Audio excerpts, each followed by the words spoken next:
Whether you're a new fisherman just trying to find some fish, or an experienced pro looking to get that extra edge on the water, the Garmin Striker series fish finders are one of the best bang for your buck graphs on the market. We're gonna be talking about the specs on these guys, the price, how I run mine, different options you have on the screen, and overall why this is one of the best buys as a fisherman you can ever make. So stay tuned, hope you guys enjoy the video. So I'm gonna make this clear right off the bat. Here I have the Garmin Striker 5 CV. This is the one I bought on my ice fishing bundle, but I also use this on my boat. I've also used the Striker 4 on a kayak and ice fishing, so I've used both models. So whether you're thinking about getting either one, this video is still gonna relate to you because they both work pretty much the same. Just this one has a bigger screen, couple extra features, and it's a little more expensive. So first we're gonna cover setup. Setup is extremely easy with these guys. I actually use this for 2 applications, so I get double use through this. I actually originally bought this in my ice fishing bundle, so that is what I use. It's got my little handheld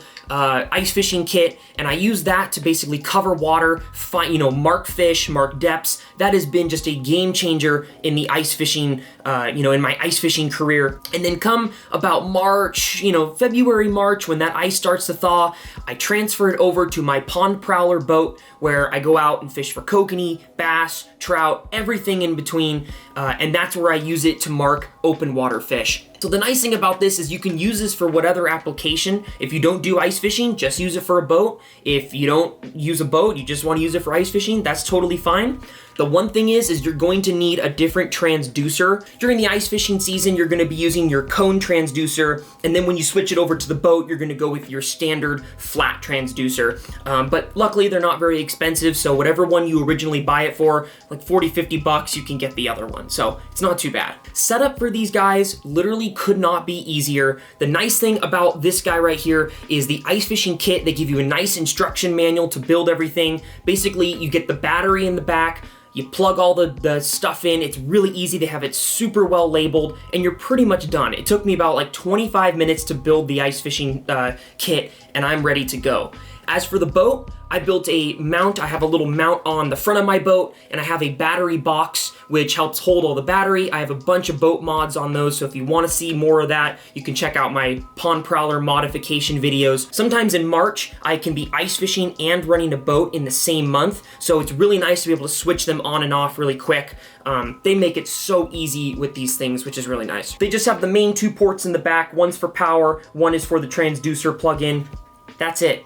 It's really, really easy. Now, getting the ice bundle kit, for those of you that are planning on ice fishing with this, it's a little more expensive. However, in the past, on the Striker 4, I actually jerry-rigged an old tackle box and made my own DIY little ice box, and it worked really well. Obviously, you guys will be seeing a picture or video of it right now. It worked really well for me. Just drill a couple holes, put the battery inside the tackle box. There's a couple videos online of some guys doing it as well. It worked really great for me. Personally, however, I think the actual ice bundle is so worth it. It's all padded, keeps the battery insulated and warm on the inside. All your cords and wires are easily hidden, and it's not gonna break. So I personally, if you're gonna do it, just spend the extra money and get this. As for ease of use, this is one of the easiest fish finders to use. I have used other brands. Our bass boat we actually have right now does not have Garmin on it. I've been bugging my dad to make the switch and get some Garmins for it.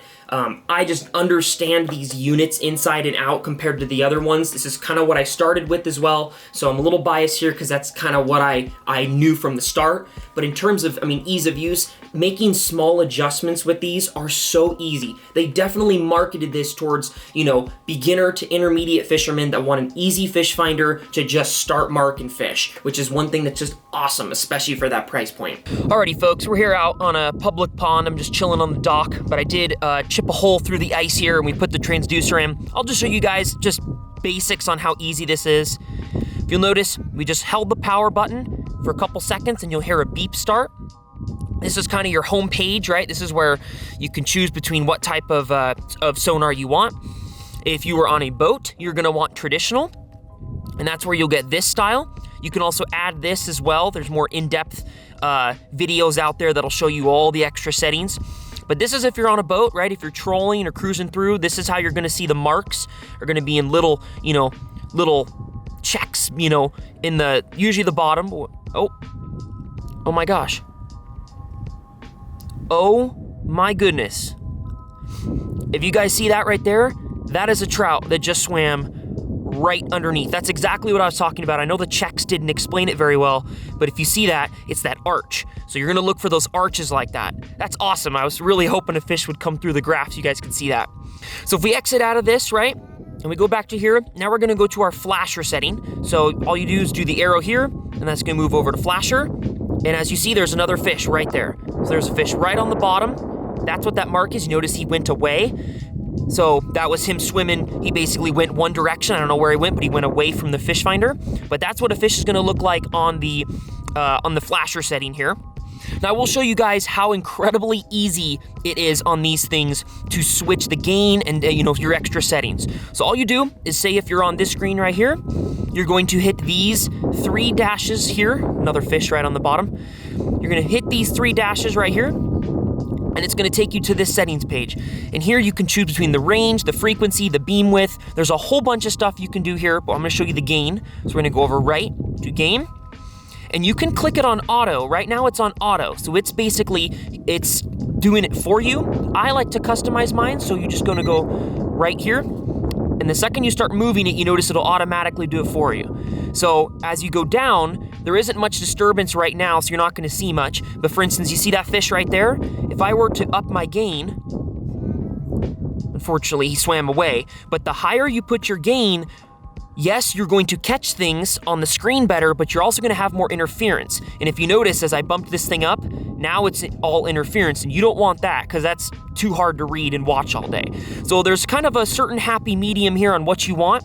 It is the same thing. We'll go out here, and we'll go back to the traditional. It's the same thing here, where it's kind of a hit and miss, right? So you go same thing, you go to gain. It's the same thing here, where if you do too much, it's gonna have too much disturbance, and that's not what you want there.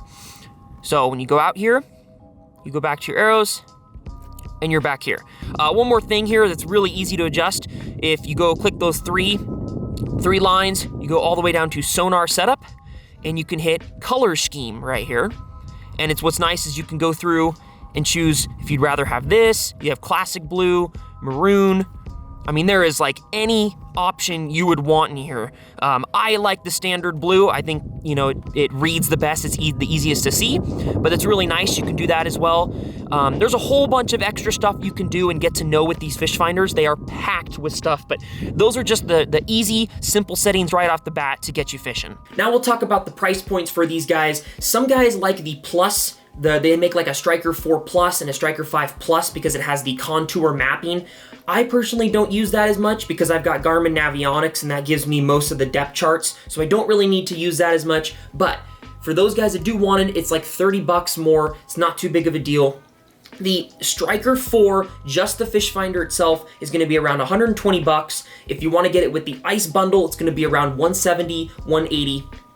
The Striker 5, this unit here, is going to be around $300, and then with the ice bundle is going to be around $450. The reason why there's a bigger jump there is because they do give you a nicer transducer, and the actual packaging and everything that you get, for the ice bundle is a little bit bigger. But overall, for $450, this setup has been incredible for me. If you have a kayak and you want a smaller fish finder, or it's something you don't really need that bigger screen for, the Striker 4 is an incredible choice for you. You can pick it up around 120 bucks, maybe 100 bucks. They do a lot of sales on the Striker 4s. It's a really, really inexpensive fish finder. It's gotta be the best bang for your buck on the market. This one's up there as well, but I think the 4, you get more for your money. But yeah, just incredible setups. You can't beat them. Fantastic fish finders. If you guys liked this video, you're also gonna love these two up here. Hopefully you guys got something out of today's video. If you've got any extra questions or recommendations, please make a comment below. I'll get back to you as soon as I can. Hope you guys enjoyed, and we'll see you guys next time on Humbug Videos.